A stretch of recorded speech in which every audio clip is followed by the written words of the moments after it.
Yeah, hello. My name is Vægter, coming from a water utility in Denmark, Aarhus.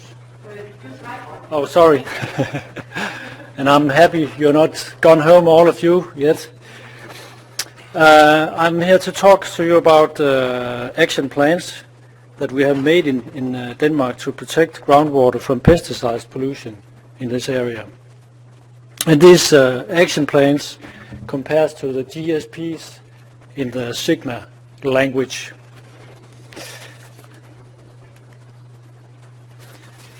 Aarhus, the municipality of Aarhus is the second largest municipality in Denmark, and we are totally dependent on groundwater for our drinking water.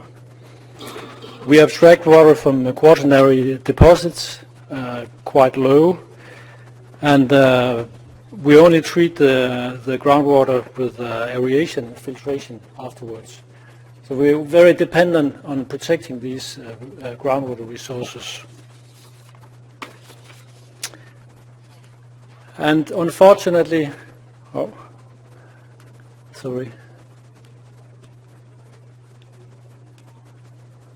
it was.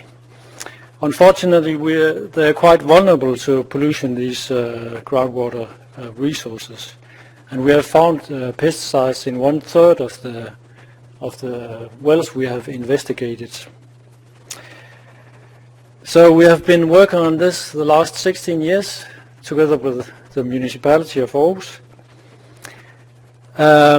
Most of the areas we abstract water from is rural areas. There's heavy use of farming in this area, and there has been classified some valuable areas that we have to use in the future for getting enough drinking water. And we're using a lot of this deep groundwater. We think about 80% is abstracted as drinking water. So there's not room for much more abstraction. So we have to take care of this volume. And today I'll talk about these points. As you probably know, Denmark is quite highly regulated if you talk about pesticides. But the legalization also point out that if there's some special problems around, the local authorities have to deal with it.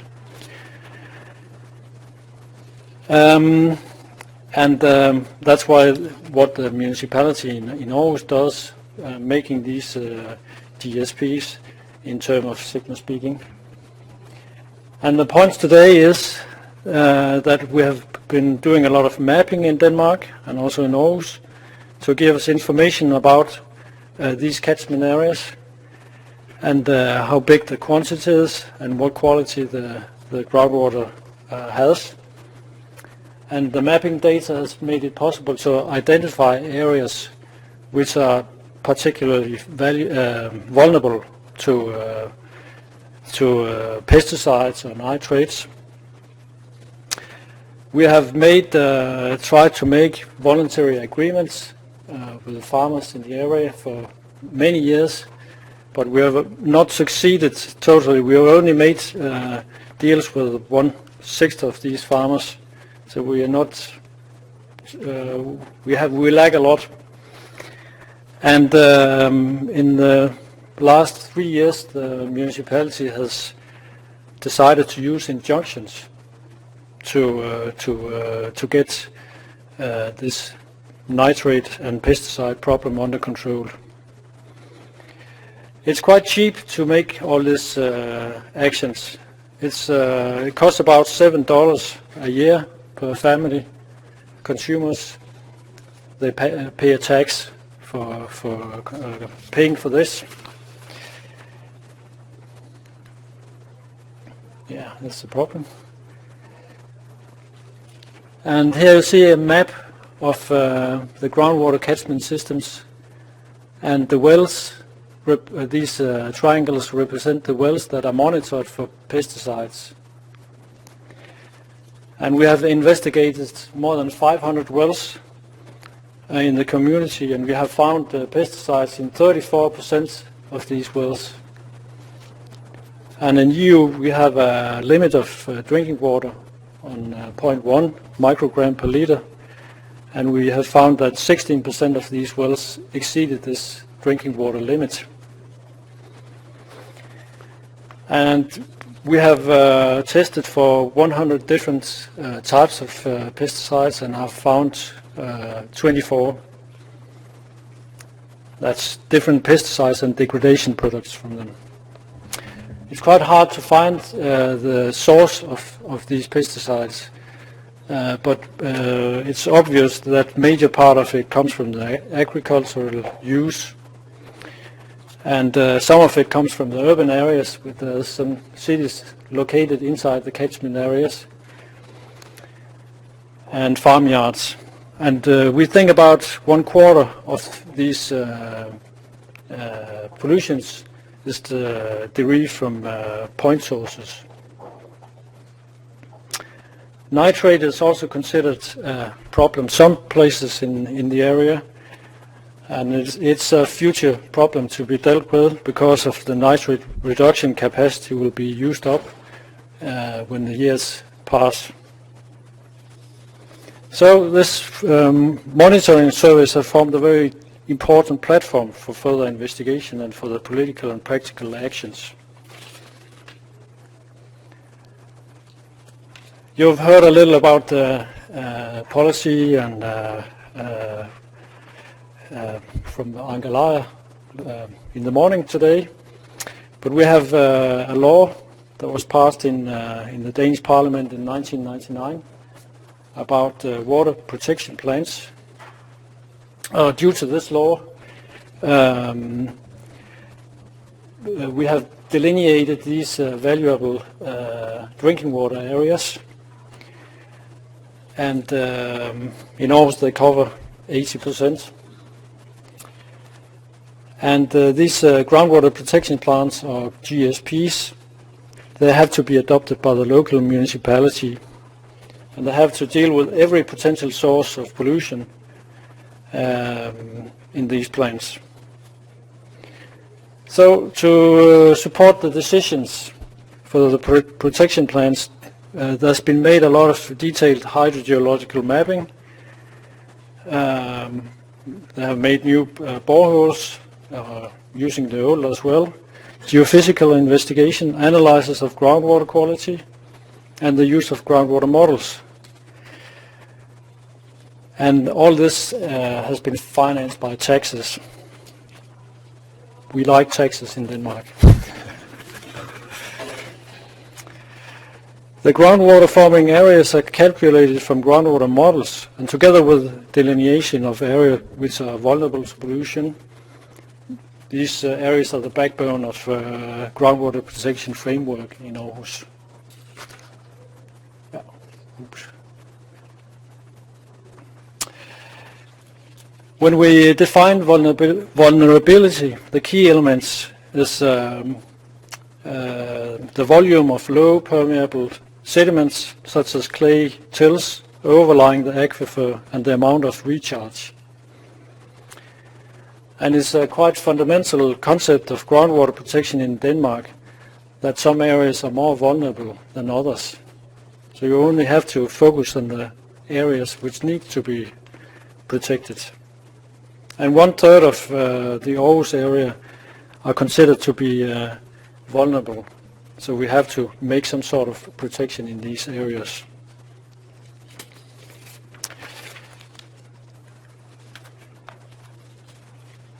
To handle this big amount of data when we have made this mapping, we have 3 national level databases.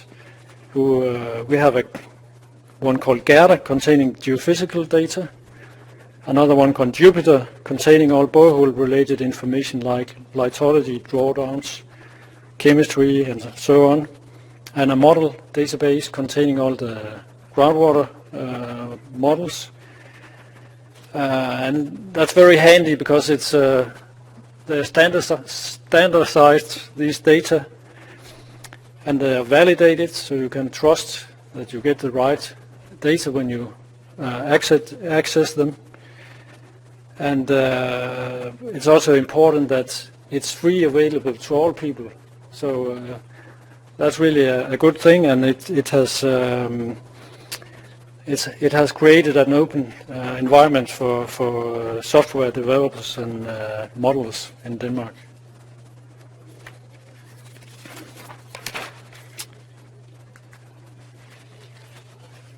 So in 1999 we started up with making these actions out in the field, and we have contacted the landowners, the farmers out there, and trying to give them information about the risk that these pesticides have.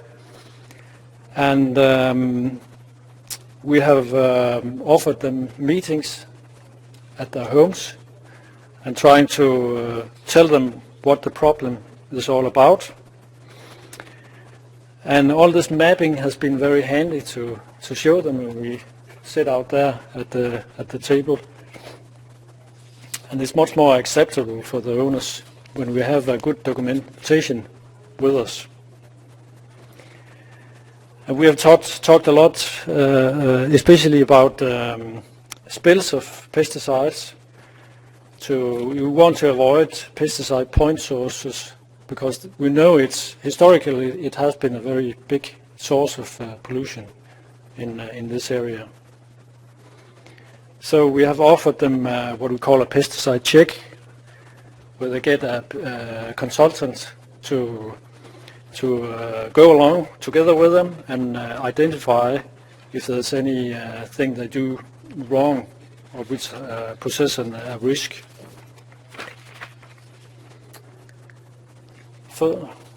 And furthermore, we offer them some agreements. We offered them money for not spraying anymore. It could be perpetual agreements or 5 or 10 years periods agreements. And we have a model for economical model which is developed between the farmers organization and the waterworks organization to how they are compensated. But they're quite skeptical about it still, so we also offer consultancy about finding another crop scenario they could use, like energy crops or going over to organic farming, which is rising in Denmark at the moment.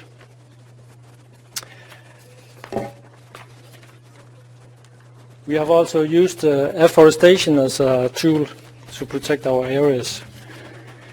That's a very lasting protection of the areas, and it's considered the best socio-economical way to protect groundwater, because you get healthier people in the vicinity of woods, and the value of the property is rising.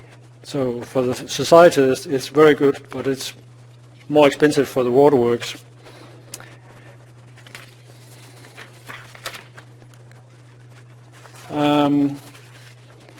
Pollution from urban areas are also considered a big threat to groundwater. We have 16% of the area, catchment areas, which are urban areas, and we have made a lot of campaigns to get people to not use pesticides at the homes and driveways.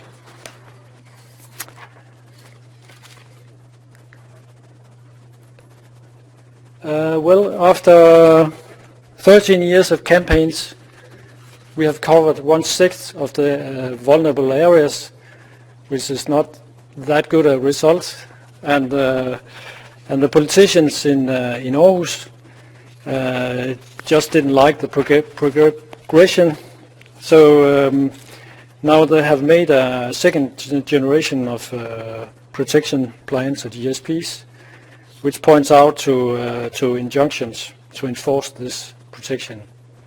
And right now we are in the middle of this, and we are encountering problems from the farmers because they don't like the idea, and the municipality is getting sued for coming with these injunctions.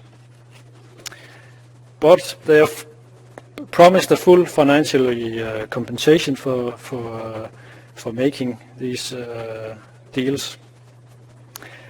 And we have special attention to the near zones around the wells, which represents the greatest risk.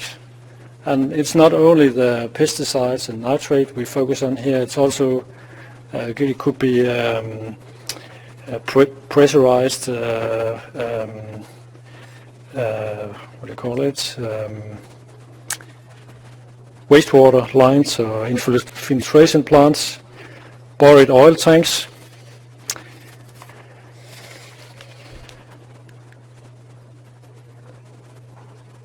Yeah. We consider groundwater protection a very cost-effective way to maintain unpolluted and non-treated groundwater in Denmark. Instead of making advanced treatments, we have calculated that it's much more cheap to make these agreements with landowners not to use pesticides. And the cost of the efforts to protect all the water in Aarhus we estimate to 7 cents per cubic meter produced drinking water. And we expect that it's a one-time thing. After 20 years we have fully implemented it. So a household with a consumption of 90 cubic meters a year will pay $7 a year for groundwater protection. And that's 1% of the price of water production and wastewater treatment and government taxes. Thank you.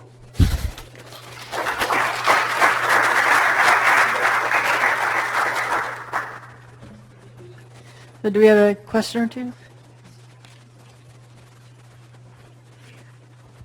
I've got two questions. One's, so as I'm understanding it, you're not doing a risk assessment. You're just saying if you put a chemical on, it's bad.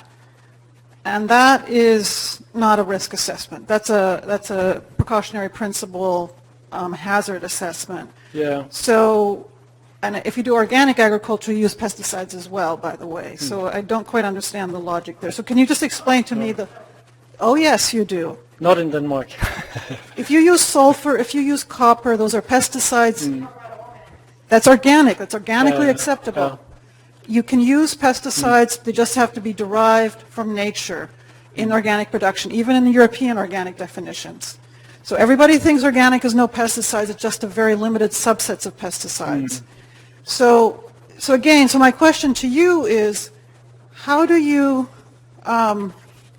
why not do a risk assessment and determine which, because I mean all of these chemicals need to be assessed for their potential for leaching. Are they even mobile? A lot of them aren't even mobile. So can you explain to me, first of all, the logic, why just say category no pesticides versus saying these are the ones that are mobile, we need to worry about them, versus the ones that are not? That's question number one. And the question number two is a much larger philosophical question, which has come up throughout the conversations here at the conference, which is, should our food supply, how much of our food supply and our water, quote unquote, be used domestically versus from imports? What I'm seeing here is a model saying we're going to reduce our agricultural production in return for protected groundwater, which means your population becomes more reliant on imports for food. So I'm just curious. So the first one's a very much why just categorically versus doing a risk assessment. Second one is a larger philosophical question. Yeah, well, I'm not maybe not the right to answer that, but maybe Lærke can do it because she's right in the middle of it. Pesticides, as long as they're organic, we have all pesticides used has to be accepted by the environmental agency, and if they are accepted, we have an extra check if they are leaching. So that's there's a double check there on pesticides. The problem is that we only are able to check some of these pesticides, and I think that's the philosophy behind the Aarhus Municipality. It has shown up that we often are surprised things we thought didn't leach actually showed up leaching. And that's why we have this precautionary principle. And you may call it a precautionary principle, but that is what it is. Well, precautionary is also scientific, more or less, but it's a policy, and yeah.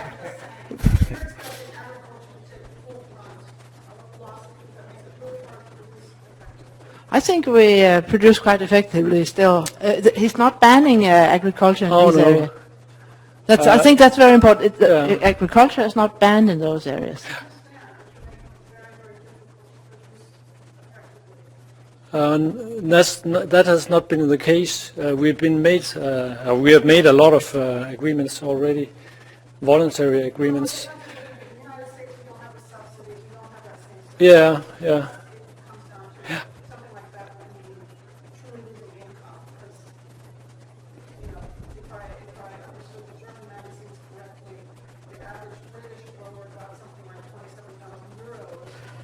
Annually, well, that's almost like, that's almost total complete income in this country. So it's just a really different system, so I think we have to be careful about that part. But I guess the other question is just philosophically, this is for the whole group. This is a system that does reduce the amount produced for land. So what does that mean for water use? How do food is produced, since food is such a large component of water? Actually, in Denmark, it's not reducing the production that much, because they produce organic food instead, where they don't have to use pesticides. So they get a slight drop in production, but it's not very big, because they have other methods to deal with primarily herb. Yeah. I think we need to hold up here. Yeah, it's a big market in Denmark.